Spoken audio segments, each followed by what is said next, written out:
Subscribe பண்ணி bell பட்டனை press பண்ணுங்க. உங்கள் நண்பர்களுக்கு ஷேர் பண்ணுங்க. நம்முடைய வீடியோ உடனுக்குடன் வர ஆல் பட்டனை ப்ரெஸ் பண்ணுங்க. வணக்கம். அன்புடன் சிவமுத்து வளவன். சமீப காலமாகவே பாரதிய ஜனதா கட்சியின் தலைவர் அண்ணாமலை அவர்கள் தமிழ்நாட்டு மக்களிடத்திலே குட்டையை குழப்பி மீன் பிடிக்கலாம் என்று கனவு கண்டு கொண்டிருக்கிறார். தமிழ்நாட்டை பொறுத்த மட்டிலும் ஒரு காலத்திலும் அவர் கனவு பலிக்காது. அவர் அவ்வப்போது தன்னை ஹீரோவாக்கிக் கொள்வதற்காக தமிழ்நாட்டு மக்களிடத்தை திமுகவை பற்றி ஏதாவது ஒரு விதத்தில் குறை சொல்லிக் கொண்டே இருக்கிறார். கோவை நாடாளுமன்ற தொகுதியிலே போட்டியிடும்போது மக்களிடத்திலே அவர் வைத்த பதிவு என்ன தெரியுமா? தமிழ்நாட்டில் இனிமேல் திமுக இருக்கிறாது, ஒரு இடத்தில் கூட ஜெயிக்காது என்றெல்லாம் சொல்லிக் கொண்டிருந்தார். கடைசியில் கோவை நாடாளுமன்ற தொகுதியிலே அவர் நின்ற தொகுதியிலே டெபாசிட் கூட இல்லாமல் தோல்வியை தழுவி மண்ணை கவிய வரலாறு தமிழ்நாட்டு மக்களுக்கு தெரியும். திமுகவை அழிக்கும் வரை நான் காலில் செருப்பு போட மாட்டேன் என்று சொன்னார் அண்ணாமலை. இன்றைக்கு அவர் காலிலே போட்டிருப்பது செருப்பா இல்லை என்பதை நீங்களே கவனித்து பார்க்க வேண்டும். அவர் எந்த வாயால் சொன்னார் செருப்பு போட மாட்டேன் என்று? இன்றைக்கு அவர் அணிந்திருப்பது செருப்பா இல்லையா?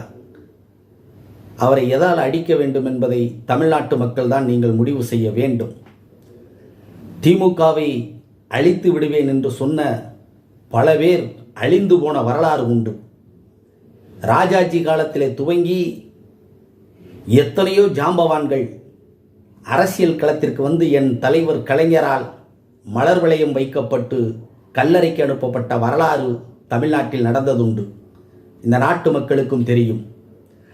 அண்ணாமலையெல்லாம் ஒரு ஆளே கிடையாது திமுகவை பொறுத்த மட்டிலும். எங்கள் திமுகவை பொறுத்த மட்டிலும் இன்றைக்கு சரியாக ஒரு செய்தியை நீங்கள் புரிந்து கொள்ள வேண்டும். திமுக இன்னைக்கு யாரையும் கட்டணும்னு நினைக்கல. நாங்கள் எவனையாவது கட்டணும்னு நினைச்சோம்னு வச்சுக்க, துண்டக்கானம் துணியக்கானம்னு ஓட விட்டுருவோம். விளங்குதா? எங்கள் முத்துவேல் கருணாநிதி ஸ்டாலின் இன்றைக்கு மக்கள் பணியாற்றி கொண்டு இருக்கிறார். உங்களை பற்றிலாம் அவர் கண்டுக்கிறதே கிடையாது. எவன் கத்துனாலும் சரி, இந்த காதில் வாங்கி இந்த காதில் விட்டுட்டு ஐ டோன்ட் கேர்னு போயிட்டே இருக்காரு. அப்பேற்பட்ட தலைவர் இன்றைக்கு நாட்டு மக்கள் நம்புகிற மக்கள் முதல்வராக இன்றைக்கு ஆட்சி செய்து கொண்டிருக்கிறார். 4 ஆண்டு காலம் இன்றைக்கு தமிழ்நாட்டிலே ஆட்சி புரிந்து கொண்டிருக்கிற திராவிட முன்னேற்றக் கழகம் மக்கள் பணியில் எப்படியெல்லாம் தன்னை அர்ப்பணித்துக் கொண்டிருக்கிறது என்பதை மக்கள் புரிந்து கொண்டிருக்கிறார்கள். நாளேடுகள் இன்றைக்கு எழுதி கொண்டிருக்கிறது. அதன் திட்டங்களை பற்றி இன்றைக்கு நிறைய ஊடகங்களிலே வந்து கொண்டிருக்கிறது. எனவே அண்ணாமலையை போன்றவர்கள், சீமானை போன்றவர்களை எல்லாம் பற்றி எங்களுக்கு கவலையே கிடையாது. இதே அண்ணாமலை சொல்லுகிறார், அண்ணா அறிவாலயத்தின் ஒவ்வொரு கல்லாக புடுங்கும் வரை நான் ஓய மாட்டேன் என்று சொல்லுகிறார். அண்ணாமலை அவர்களே, சற்று சிந்தித்து பார்க்க வேண்டும், யோசித்து பேசுங்கள்.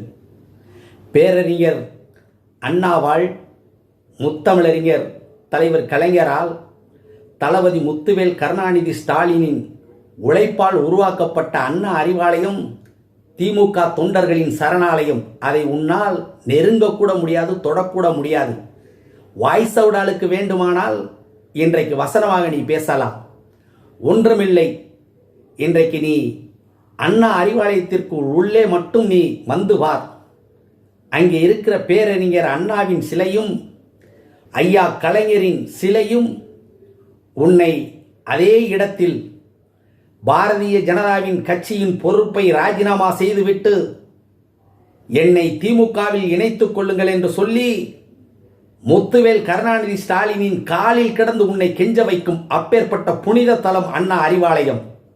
செங்கலை பிடுங்க நீ நினைக்கிறாய், உன்னையே திருத்திவிடும் அண்ணா அறிவாலயம். அந்த அண்ணா அறிவாலயம் தொண்டர்களின் ஆலயம். தமிழ்நாடு முழுவதும் நடைபயணம் போகிறோம்னு சொல்லிட்டு அண்ணாமலை புறப்பட்டார். நடைபயணம், பாத யாத்திரை. நடைபயணம்னா என்ன? தொடர்ச்சியாக நடந்து போய்கிட்டே இருக்கணும், அதுக்கு பேர் தான் நடைபயணம். இவர் என்னென்னா, ஒரு மாவட்ட எல்லைக்குள்ளே போவார். போகும்போது அங்கே அவருக்குன்னு தயாரிக்கப்பட்ட குளிர்சாதன வாகனம் அவரை இறக்கி விட்டுரும். அந்த ஊருக்குள்ளே அப்படியே நடந்து போவார். போயிட்டு அடுத்த எல்லை வரும்போது அந்த வாகனம் இங்கே வந்து நிற்கும். அதில் ஏறி அப்படியே போயிடுவார். அதுக்கு பேர் நடைபயணமா? மக்களை ஏமாற்றுவதற்கு எந்தெந்த வழியில் மக்களுடைய கவனத்தை திசை திருப்புவதற்கு என்னென்ன செய்ய வேண்டுமோ அத்தனையும் அவர் செய்து பார்க்கிறார். ஒன்றும் பழிப்பது கிடையாது. தமிழ்நாட்டு மக்கள் ரொம்ப அறிவாளிங்க. யாரை தேர்ந்தெடுக்கணும், யாரை தேர்ந்தெடுக்கக்கூடாதுன்னு மக்களுக்கு தெரியும். இப்போ தமிழ்நாட்டில் இருக்கிற 39 தொகுதிக்கும் பாண்டிச்சேரி உள்பட 40 தொகுதிக்கும் தேர்தல் வந்துச்சு. ஒரு இடத்துலையாவது அதிமுகவோ இல்லை பாரதிய ஜனதாவோ மற்ற கட்சிகளை எங்காவது ஜெயிச்சு வெற்றியடைய முடிஞ்சா? ஏன்னா மக்களுக்கு தெரியும், எவனையாவது ஒருத்தனை ஜெயிக்க வச்சோம்னா கூட அவன் பிஜேபியோட போய் சேர்ந்துக்கிட்டு இந்த நாட்டை விற்கிறதுக்கு திட்டம் தீட்டிடுவாங்க அப்படின்னு மக்களுக்கு தெரியும். ஏன்னா கார்ப்பரேட் கம்பெனிகளுக்குள்ள விலை பேச ஆரம்பித்து விடுவார்கள். எல்லாம் தனியார் மயமாகிவிடும். திருவனந்தபுரம் ஏர்போர்ட்டை தனியார் மயமாக்கி விலை பேசி வித்துட்டாங்க. இன்னைக்கு அங்கே என்ன நடக்குதுன்னு அந்த திருவனந்தபுரம் மக்கள் இன்றைக்கு ஊடகத்தில் சொல்லி கொண்டிருக்கிறார்கள். அரசிடம் இருக்கும்போது மக்களுக்கு கிடைத்த அத்துணை சலுகைகளும் இன்றைக்கு புறக்கணிக்கப்பட்டிருக்கிறது. எனவே அண்ணாமலையே, நாவை அடக்கி பேசு. இனிமேல் திமுகவை வசைபாடுவதையும் முத்துவேல் கருணாநிதி ஸ்டாலினை பற்றி தவறாக பேசுவதையும் எங்கள் இளம் தலைவர் உதயநிதி ஸ்டாலின் அவர்களை தரக்குறைவாக பேசுவதையும் நிறுத்திவிட்டு உனக்கு தந்த வேலையை நீ பார். அதற்கு மேல் திமுகவை பற்றி ஏதாவது வசைபாடினால் திமுக தொண்டன் ஒவ்வொருவனும் தற்கொலைப்படையாக மாறக்கூட தயாராக இருப்போம் என்பதை எச்சரிக்கையாக விடுகிறேன். நன்றி, வணக்கம். சப்ஸ்கிரைப் பண்ணி பெல் பட்டனை ப்ரெஸ் பண்ணுங்க. உங்கள் நண்பர்களுக்கு ஷேர் பண்ணுங்க. நம்முடைய வீடியோ உடனுக்குடன் வர ஆல் பட்டனை ப்ரெஸ் பண்ணுங்க.